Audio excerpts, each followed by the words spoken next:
என்னுடைய மனைவிக்கு பிரசவம் நடக்கிறது, சிசேரியன் ஆப்ரேஷன்.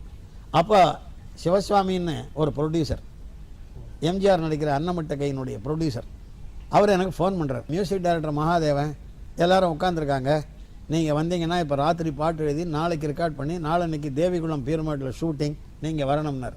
நான் சொன்னேன், என்ன சார் என் ஒய்ஃபுக்கு சிசேரியன் ஆப்ரேஷன் நடக்க போகுது, ஸோ நான் எம் நாட் இன் மை மூடு, நான் ரொம்ப டென்ஷனில் இருக்கேன், இப்போ பாட்டெல்லாம் எழுதுறதுக்கு வாய்ப்பே கிடையாது, உங்களுக்கு ரொம்ப அர்ஜென்ட்டுன்னா நீங்கள் வேறு ஏற்பாடு பண்ணிக்கோங்க.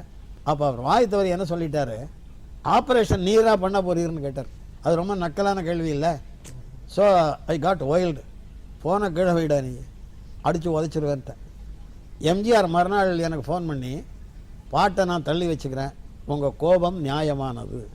அப்புறம் ஆஸ்பத்திரிக்கு வந்து குழந்தை கையில் ஒரு பவுன் காசையும் கொடுத்து பாட்டுக்கு அவசரம் இல்லைன்னு 2 நாள் கழித்து அந்த பாட்டை என்கிட்ட எழுதி வாங்கிட்டு போனார்.